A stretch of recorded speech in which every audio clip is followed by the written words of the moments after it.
प्यारे बच्चों नमस्कार।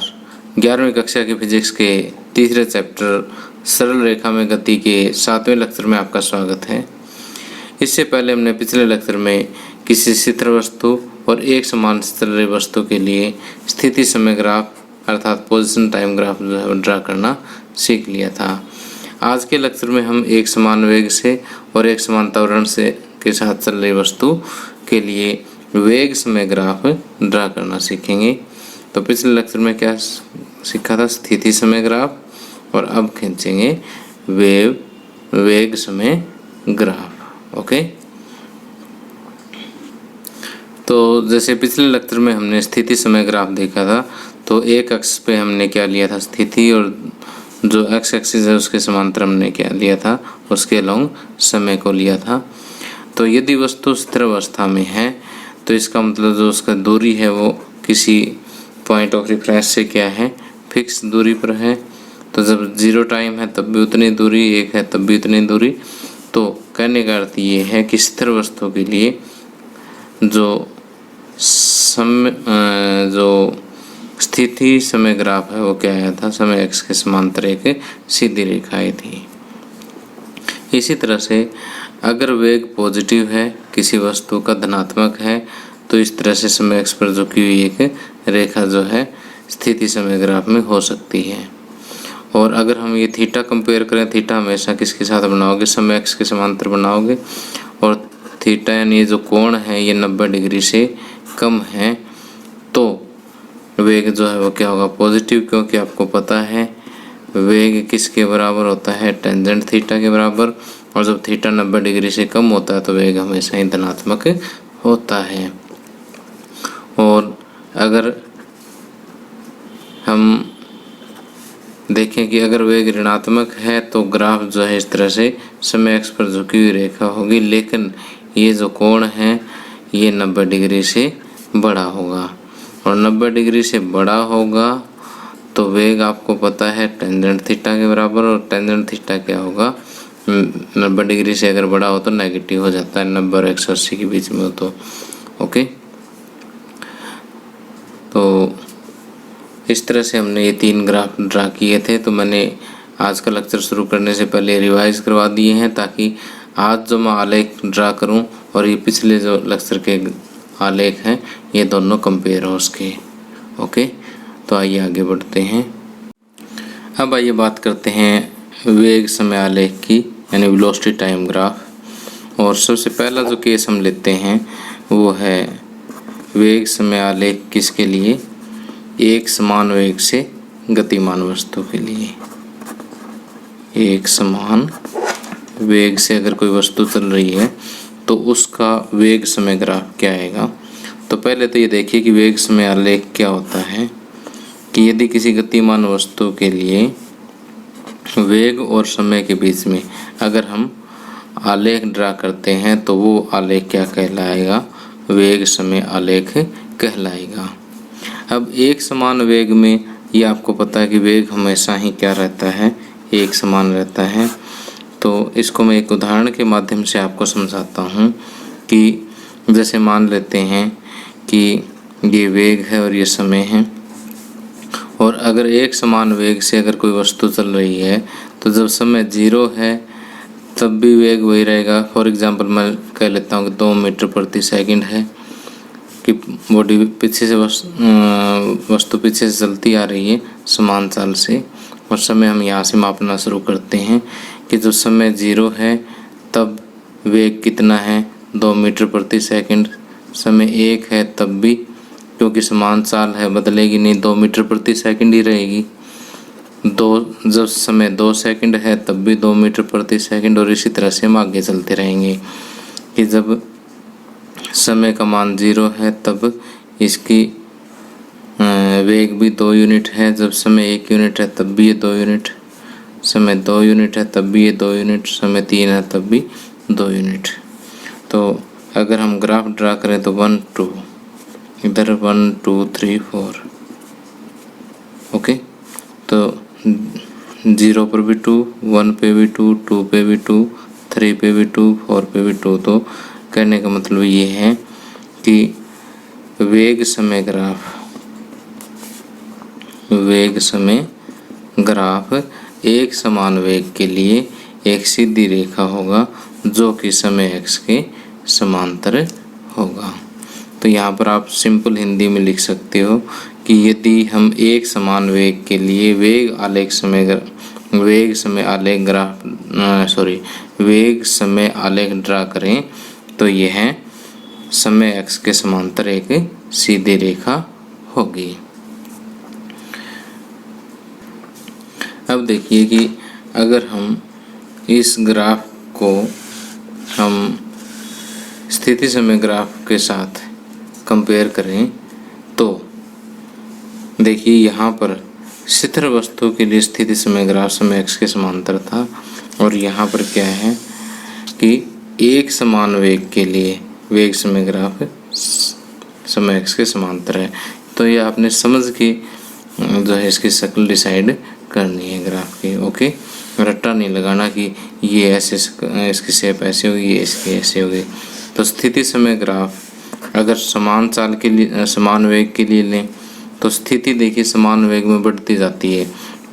स्थिति 0 सेकंड पे 0, 1 सेकंड पे 2 मीटर होगी, 2 सेकंड पे 4 होगी, 3 पे 6 होगी, यानी स्थिति देखिए बढ़ती जा रही है तो ग्राफ भी बढ़ता गया। ठीक, लेकिन यहाँ पर समान वेग के लिए अगर वेग समय ग्राफ खींचते हैं तो वेग हमेशा स्थिर रहेगा, स्थिर के लिए समय x के समांतर रहेगा। ओके, अब हम बात करते हैं वेग समय आलेख। वेग समय आलेख किसके लिए? एक समान त्वरण से गतिमान वस्तु के लिए। एक समान त्वरण से गतिमान वस्तु के लिए या VT graph, velocity time graph और यूनिफॉर्मली एक्सीलरेटेड मोशन।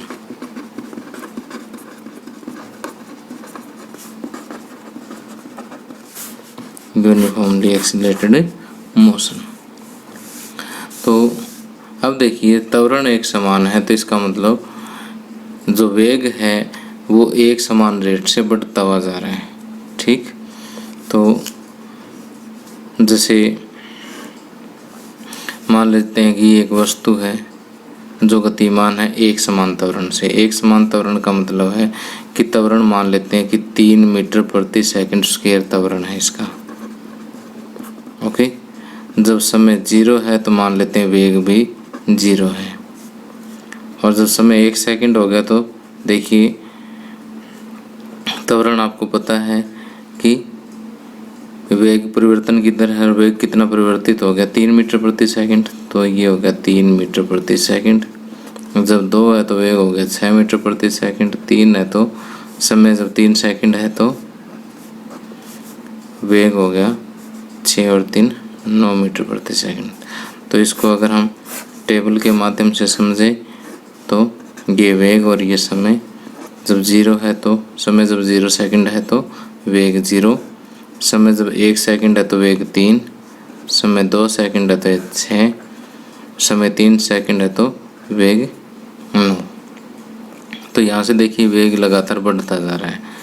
तो अगर कोई क्वांटिटी यूनिफॉर्मली बढ़ती जा रही है तो उसका ग्राफ हमेशा ही स्ट्रेट लाइन और ऊपर की तरफ उठा हुआ होता है। तो वेग समय ग्राफ चाहे आप ऐसे समझ लीजिए कि 1 2 3 4 और ये लेते हैं 3 6 9 0। ओके, जब समय 0 है तो वेग 3 मीटर प्रति सेकंड, समय 2 है तो ये 6, समय 3 है तो ये 9 मीटर प्रति सेकंड। इसी तरह से हम आगे बढ़ते जाएंगे और समय 0 है तो वेग 0 और ये ग्राफ जो इस तरह से एक समय एक्स पर झुकी हुई सीधी रेखा होगी। अब मैं आपको एक केस और बताता हूँ कि कई बार क्या होता है कि यहाँ पर तो हमने क्या चूज़ किया कि जिस समय मापना शुरू किया उसी समय ही वस्तु जो है वो चली है। कई बार क्या होता है कि वस्तु पीछे से चली आ रही है और हम समय यहाँ से मापना शुरू करते हैं। उस समय मान लेते हैं कि वस्तु की स्पीड जो है वो ये लगा लीजिए कि 4 मीटर प्रति सेकंड पहले से ही है, ठीक। और त्वरण हम यही मान लेते हैं। तो 1 सेकंड बाद में 4 + 3 7 मीटर पर सेकंड, 2 सेकंड बाद 7 और 3 10 मीटर प्रति सेकंड, 3 सेकंड बाद में 13 मीटर प्रति सेकंड। ओके, तो ऐसी स्थिति में जो वेग समय ग्राफ है वो कैसा आएगा। अब देखिए, जब समय 0 है तब भी वस्तु की गति का कुछ मान है कितना, 4। तो ये 3 6 9 12 ये लिया था, तो यहाँ 3 के बाद 4 यहाँ कहीं आएगा, 1 2 3 4। और आगे ग्राफ जो उसी तरह से एक सीधी रेखा जो समय x पर झुकी हुई होगी। तो वेग समय ग्राफ की शक्ल ऐसे भी हो सकती है, ऐसे भी। ये तब जब आरंभिक वेग 0 हो, और ये तब जब आरंभिक वेग 0 ना हो। ओके, तो प्यारे बच्चों, जो मैंने अभी समझाया उसको आप यहाँ नोट्स में से भी देख सकते हैं। बिल्कुल आसान सी भाषा में मैंने यहाँ पर लिखा हुआ है, ठीक है। तो दोनों पार्ट जो है ये भी जो मैंने समझाए हैं यहाँ पर लिखे हुए हैं। और नोट्स अगर आपने अभी तक डाउनलोड नहीं किए हैं तो आप मेरी मोबाइल ऐप जो है वो डाउनलोड कर सकते हैं। प्ले स्टोर में जा कर के सुरेश लेक्चरर लिखिए, सबसे ऊपर आपको एक जैसा मेरा लोगो है, जैसे स्क्रीन पे आपको दिखाई दे रहा है, ऐसा दिखाई देगा। और इस ऐप का लिंक आपको नीचे डिस्क्रिप्शन में मिल जाएगा, वहाँ से आप डाउनलोड कर सकते हैं। अगर आपने डाउनलोड कर लिया तो अपने दोस्तों को भी ज़रूर बताइएगा। तो अब आगे बढ़ते हैं। अब हम बात करते हैं वेग समय ग्राफ जो अभी हमने ड्रा किया है उसके लाभ क्या हैं। वेग समय ग्राफ या आलेख के लाभ कि उससे आप क्या चीज़ कैलकुलेट कर सकते हो, हम ग्राफ क्यों खींचते हैं। ओके, तो देखिए कि यदि किसी वस्तु का आरंभिक वेग कितना हो, u हो, और अंतिम वेग v हो, और त्वरण इसका a हो, यानी पॉजिटिव हम त्वरण मान के चलते हैं। तो अगर ऐसी वस्तु का वेग समय आलेख अगर हम ड्रा करें तो क्योंकि आरंभिक वेग हमने कुछ लिया है, तो जब समय 0 है तो इसका कुछ न कुछ वेग होगा। तो इस तरह से एक समय x पर झुकी हुई एक सीधी रेखा जो है आपको प्राप्त होगी। ओके, ये भी अभी हम पढ़ करके आए हैं। अब देखिए कि इस ग्राफ से जो आप क्या चीज़ प्राप्त कर सकते हो। सबसे पहले तो हम इस ग्राफ की ढाल ज्ञात करके देखते हैं कि VT ग्राफ की ढाल, VT ग्राफ की ढाल जो है उसके लिए जो है हम थोड़ी सी कंस्ट्रक्शन करते हैं। यहाँ से एक नीचे परपेंडिकुलर डाल देते हैं और एक यहाँ पर परपेंडिकुलर डाल देते हैं। और ये जो कोण है ये कितना मान लेते हैं, थीटा मान लेते हैं, ठीक। अब इन पॉइंट्स को नाम देते हैं। ये पॉइंट है, इसका नाम मैं A दे देता हूँ, ये B, इस पॉइंट को C और इस पॉइंट को D, और यहाँ पर भी मैं ज्वाइन कर देता हूँ और इस पॉइंट को नाम मैं E दे देता हूँ। तो यहाँ पर जो वेग है वो u है और E पॉइंट पर अंतिम वेग है वो v मान के चलता हूँ मैं। ओके, तो ये वेग इस साइड है और ये इस साइड समय है। ओके, तो ग्राफ की ढाल जो है वो आपको पता है कि अगर सीधी रेखा कोई भी हम ड्रा करते हैं उसकी ढाल जो टेंजेंट थीटा के बराबर होती है। और इस समकोण त्रिभुज में टेंजेंट थीटा लंब बटे आधार BC/AC के बराबर होता है। अब BC जो है वो AE के बराबर है और AC जो है वो OD के बराबर है। अब AE, अब यहाँ से AE देखिए, AE, तो ये वाली दूरी यानी OE माइनस OA, पूरा OE माइनस OA के बराबर ये इतना बचेगा। ओके, यानी पूरी में से इतनी घटा दो, ए ई बच जाएगी। तो अब देखिए नीचे ओ डी ही रहने दीजिए इसको। ओ ई जो है वी के बराबर है, ओ ए ये यू के बराबर है, ओ डी ये टी के बराबर है। तो v माइनस यू क्या है, वेग में परिवर्तन,